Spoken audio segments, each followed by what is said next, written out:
One Piece was coming out the 31st of August. Till the worst outcome happens, which is everybody hates it and we're not doing another run of these. We had two options. Fly to a remote place in the world, or there was the option of fly into the eye of the storm, face things head on. So I texted the group on WhatsApp. I was like, how about we all go to Japan?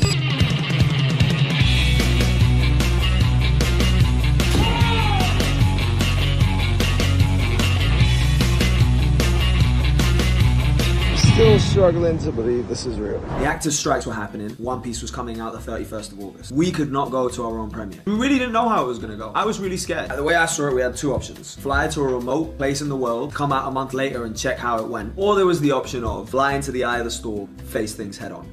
I mean, that version does sound like the more poetic one, doesn't it? So I texted the group on WhatsApp. I was like, how about we all go to Japan and whatever happens, we're together for it. We talk about it, suddenly we're all on planes going to Japan.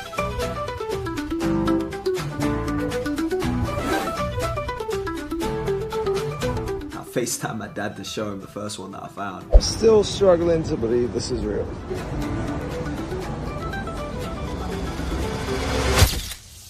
Dude, I'm so scared.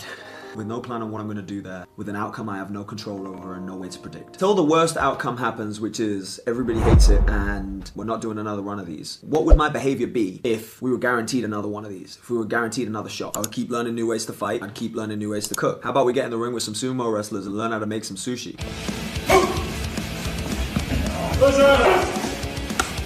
This is the equivalent, like these sumo wrestlers were not any sumo wrestlers. These were the Premier League, football, NFL. This was the equivalent of getting to go see David Beckham, Cristiano Ronaldo practice. And I was in there front row with a bunch of reporters watching these sumo wrestlers collide.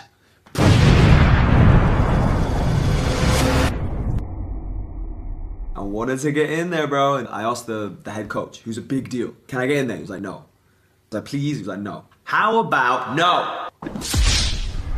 So I sit there quietly, waiting for my moment. Eventually, one of the sumo wrestlers recognizes me. He looks at me. I'm like, he's like, I look at the head coach. Head coach just rolls his eyes. So I jump onto the ring and I start practicing with the sumo wrestler.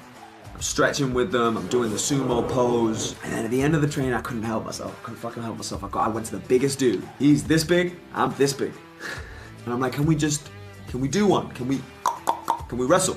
And he's like, okay. So we get into the ring and dude, I just start wrestling every single sumo wrestler.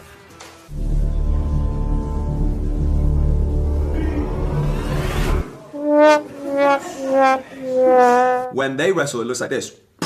When I was wrestling them, it looked like this.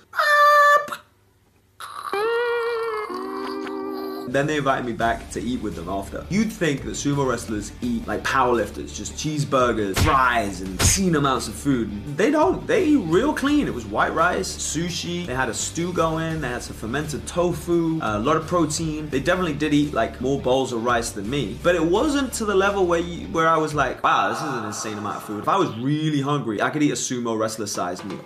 Later that day, I met up with some of the guys that just landed. And one thing that I also had on my list to do, I had set myself the goal when I first started training that I was gonna be a black belt by the time the show aired. I was an unreasonable goal. Everybody told me I couldn't achieve it. But from the point I started training to the point the show was about to come out, it was probably like 2 years. Nobody gets a black belt in 2 years. I had fought and trained my ass off. I ended up grading for my black belt 4 days before the show came out. So when I came to Japan, I had a recently minted black belt in my hand. And I wanted to do two things with it. I wanted to wrap it around Sanji's waist and I wanted Oda to sign it. So I went to the One Piece store and I wrapped that belt around his waist and I took a picture with him.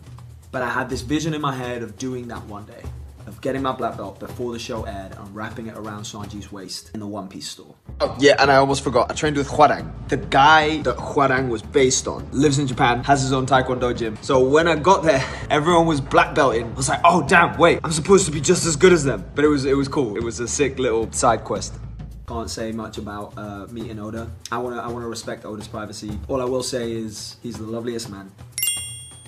That to me completed the loop. Whether the show continued or died, that was gonna complete the loop for me. Me happy meal. Happy meal. Happy meal. It's a little bit difficult to try and narrow down what you want to try food-wise in Japan because it's just so much. So you kind of just have to like put your finger on the map and go try that spot. One thing that I found really interesting was how every place was a specialist. You want some tempura, you go to a tempura place. You want some nigiri, you go to a nigiri place. Everybody is specialized at doing their absolute best version of one thing. Oh, you can hear it! You can hear it! It's an audible experience! Even getting food at a train station, mini market, is like better than most sushi you will get anywhere else in the world. The rice balls, straight out of a Pokemon scene. This was a 22 karat gold encrusted cake that tasted like somebody had sugar-coated a cloud from the sky and fed me it. It's gold. Edible gold? Yeah. Yeah. I mean, you can put it in your pocket if you want. Yeah. Go-karting around the city, if you ever go to Japan, you have to try that. You get to go on the literal highway on go-karts, dressed as an anime character of your choice. We all chose chocolate.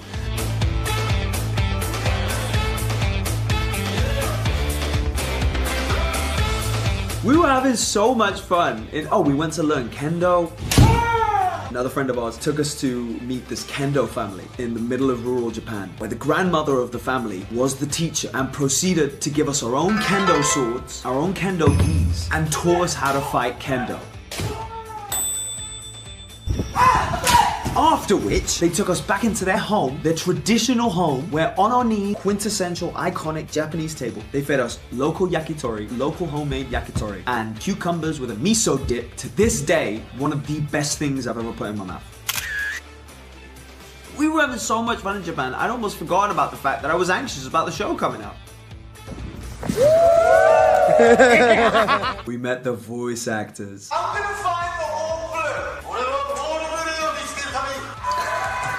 The night the show was about to come out, we all gather, and man like McKenyu arranged a special tuna for us, where some dude with a massive sword came and cut up a full-ass tuna. Now that thing looked like a fucking dinosaur. It was huge. He just hacked it up and sliced these perfect sashimi cuts. When the show actually dropped, we were, Jacob and Iñaki and I, we were on the street somewhere in Japan looking at toys. And then we got in a taxi and started watching YouTuber reaction. At some point, all the YouTuber on live streams started saying the same thing, that it crashed. Are you the guy who crashed the server? Are you the guy who crashed the server? Yo, are you the guy who crashed the server? I think he might be the guy who crashed the server. I wasn't driving.